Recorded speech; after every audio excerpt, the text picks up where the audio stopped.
Auzubillahi minasyaitonirrajim. Bismillahirrahmanirrahim. Assalamualaikum warahmatullahi taala wabarakatuh.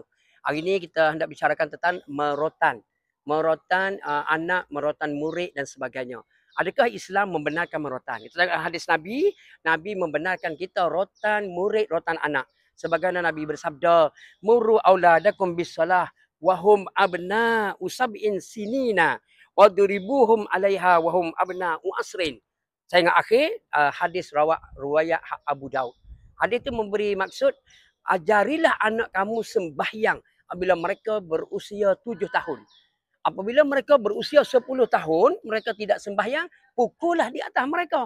Setelah mereka berusia 10 tahun, 11 tahun, sehinggalah balik, sehinggalah 15 tahun, dibenarkan pukul. Dan pukul di sini dalam hadis bahawa pukul dengan rotan. Wa adribuhum, rotanlah mereka. Itu maksudnya. Tidak pukul dengan tangan. Kalau kita pukul dengan tangan ni, dia berbahaya. Dia akan kena terus dekat pipi, dekat tangan, dia berbahaya. Tapi kalau kita pukul dengan rotan, dia menjadi perantaraan. Dia tidak berbahaya pada diri. Jadi rotan itu sebagai mendidik, sebagai mengajar, sebagai membina sesuatu anak untuk membesar menjadi anak yang soleh dan solihah. Jadi tidak salah memukul, tapi bukanlah pukul dengan secara nafsu. Pukul dengan secara sekuat-kuat sampai mengangkat, sampai lompat. Tidak, pukul dengan secara mendidik. Tu merotan secara mendidik. Jadi Islam membenarkan rotan, tapi tidaklah merotan dengan melampaui batas.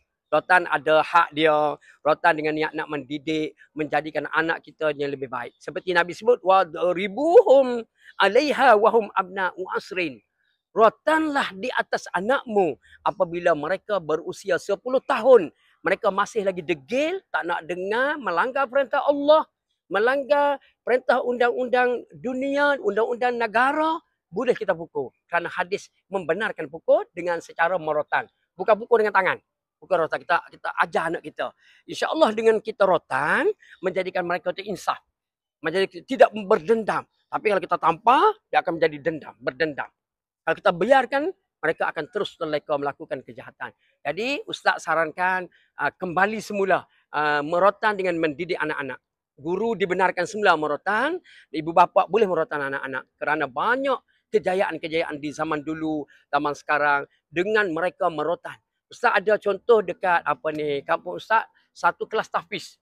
Satu kelas tahfiz Al-Quran di mana kejayaan dia, guru dia menggunakan rotan.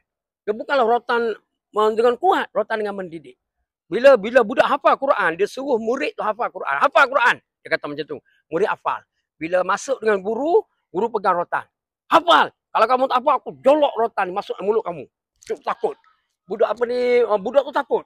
Dia takut. Dia tak rotan. Aku jolok masuk mulut kamu. Dia takut. Budak tu terus menghafal. Akhirnya, ramai murid-murid ingat Al-Quran 30 juzuk kerana ketegasan guru tidaklah sampai menyeksa. Tidaklah sampai menyeksa, tapi tegas dia mengajar. Akhirnya pelajar berjaya menghafal Al-Quran kerana ketegasan guru yang menjadi guru tahfiz, tapi tidaklah sampai menyeksa. Begitulah sekolah-sekolah dan sebagainya. Mesti kita rotan pelajar kita supaya mengajar dan mendidik.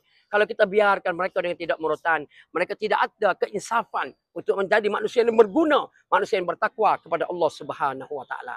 Mudah-mudahan kebenaran merotan diberikan kembali kepada guru-guru untuk mendidik menjadi pelajar yang berakhlak mulia, menjadi pelajar yang baik, sesusnya cemerlang di dunia dan cemerlang di hari akhirat. Sekian, Assalamualaikum warahmatullahi taala wabarakatuh.